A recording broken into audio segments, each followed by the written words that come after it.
Everyone, SSTS education research centre पर आप सभी का एक बार फिर से स्वागत है।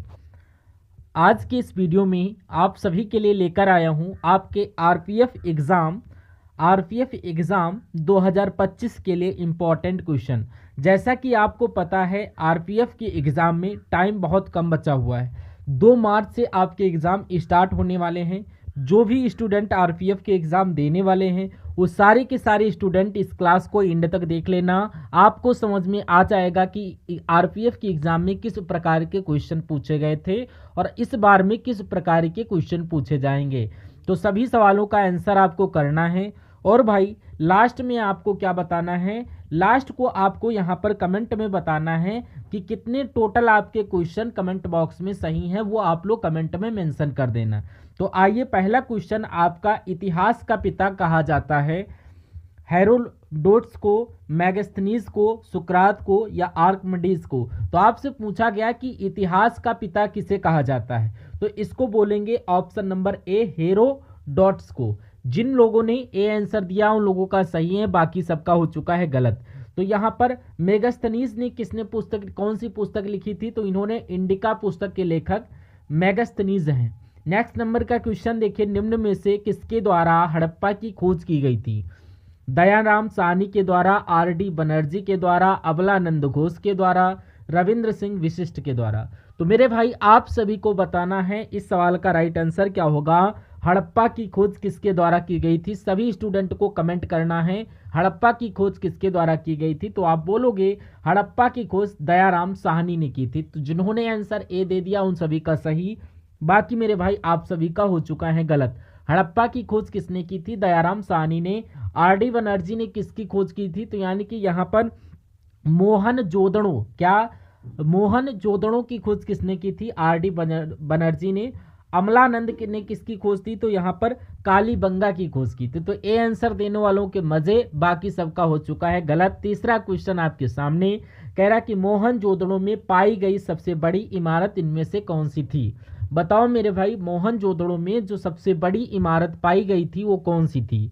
विशाल अन्नागार, महान स्नानागार, स्तंभ हाल, 2 मंजिला मकान। तो सभी स्टूडेंट कमेंट करिए इस क्वेश्चन का राइट आंसर क्या होगा। सभी स्टूडेंट को यहाँ पर कमेंट करना है कि मोहनजोदड़ो में पाई गई सबसे बड़ी इमारत इनमें से कौन सी थी।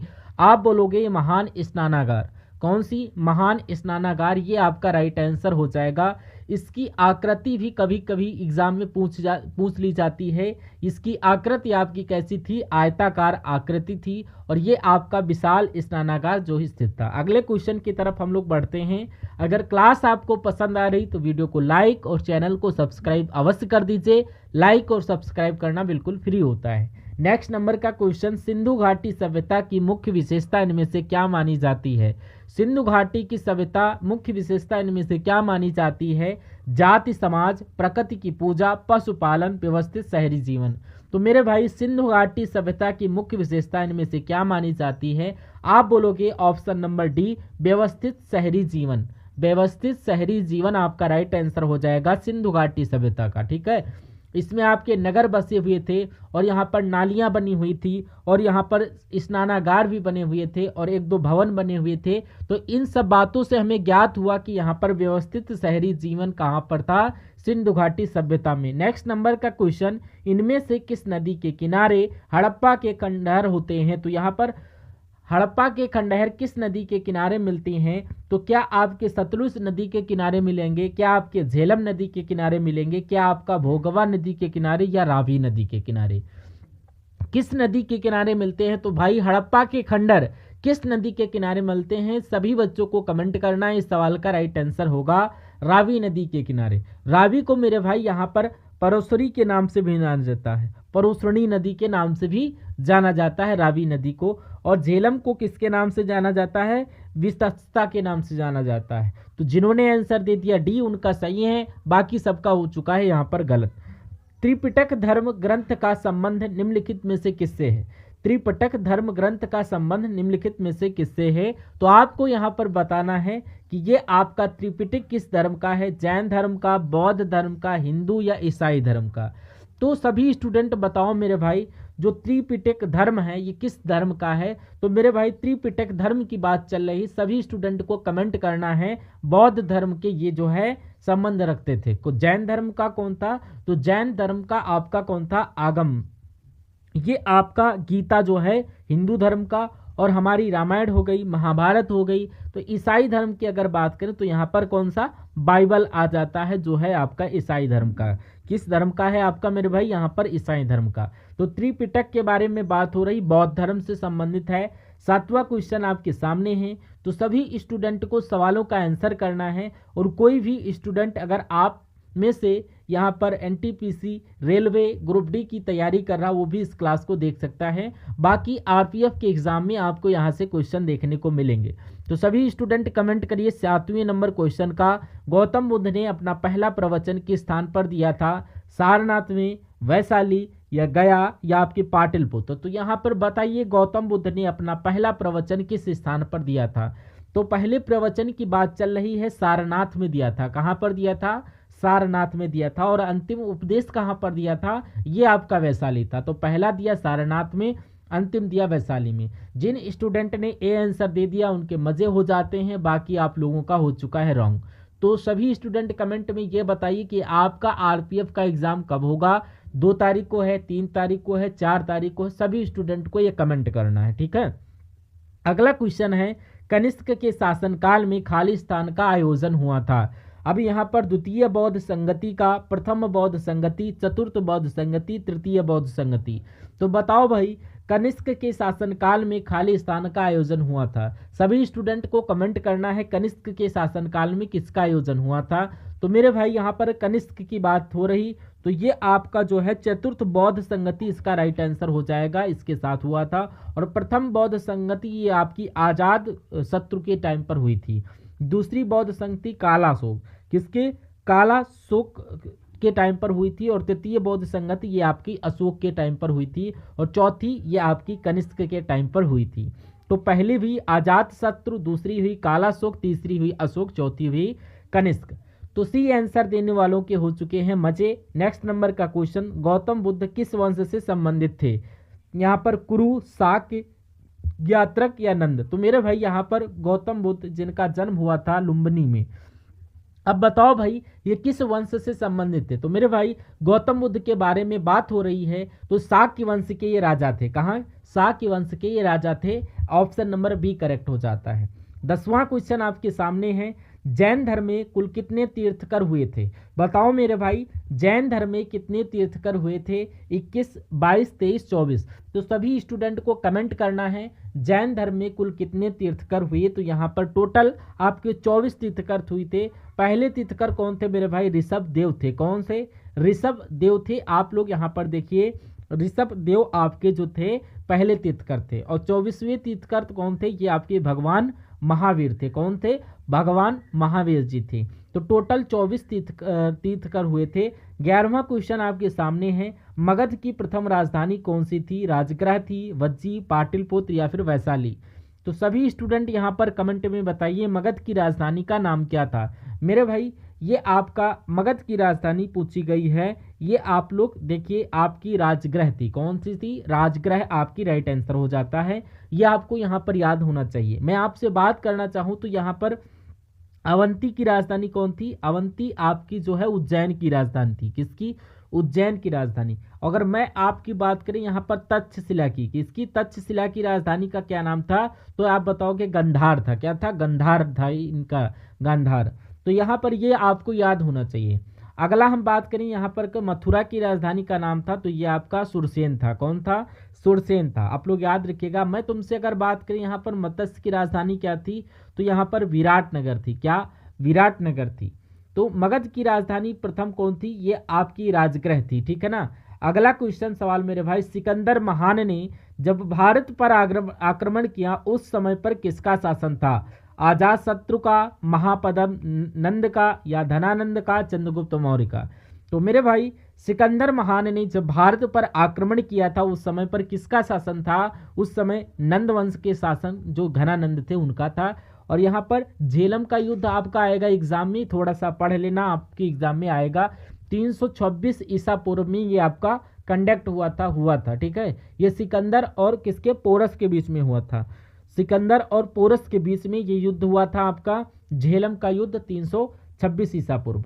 तो घनानंद का शासन था जो कि नंद वंश का अंतिम शासक था, ठीक है। 13वां क्वेश्चन है अर्थशास्त्र की रचना किसके द्वारा की गई थी, चंद्रगुप्त मौर्य, चाणक्य, अशोक या बिंदुसार। तो बताओ मेरे भाई अर्थशास्त्र की रचना किसके द्वारा की गई थी। तो मेरे भाई अर्थशास्त्र ये आपका चाणक्य के द्वारा लिखा गया था। जिन स्टूडेंट ने बी आंसर दिया है उनके सबके मजे, बाकी सबका हो चुका है गलत।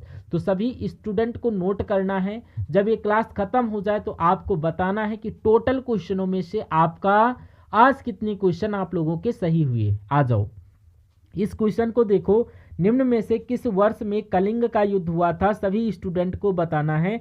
कलिंग का युद्ध कब हुआ, 264, 263, 262, 261।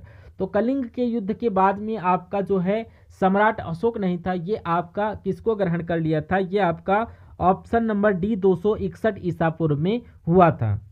अशोक द्वारा स्थापित शिलालेखों में से किस शिलालेख में कलिंग युद्ध का वर्णन है। तो यहाँ पर बताओ आप लोग, सम्राट अशोक ने जो आपकी शिलालेख लिखा है उनमें से किस शिलालेख में कलिंग युद्ध का वर्णन मिलता है। तो आप बोलोगे 13वें शिलालेख में। किस शिलालेख में, आपका 13वें शिलालेख में ये कलिंग युद्ध का वर्णन मिलता है। सम्राट अशोक के जो शिलालेख थे वो मेरे भाई आपके कौन से, पाली भाषा में लिखे गए थे, सॉरी प्राकृत भाषा में लिखे गए थे। कौन सी, प्राकृत भाषा में लिखे गए थे, इनको आप लोग याद रखिएगा। और अगर मैं आपसे पूछूं कि लिपि कौन सी थी, तो लिपि की आपकी अगर बात करें तो ये आपकी कौन थी, ये आपकी लिपि जो थी ये आपकी ब्राह्मी लिपि थी। यह आप बात आपको याद होनी चाहिए, एग्जाम में आ सकता है।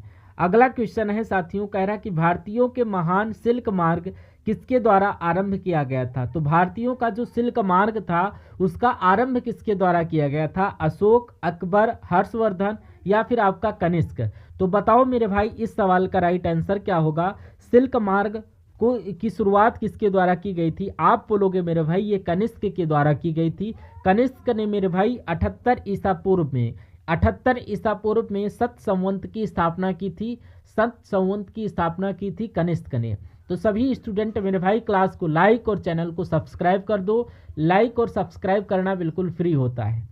भारत में सर्वप्रथम स्वर्ण मुद्राएं किसके शासनकाल में चलाई गई थी। बताओ मेरे भाई सबसे पहले सोने की मुद्रा किसके टाइम पर चलाई गई थी। सभी स्टूडेंट कमेंट करिए।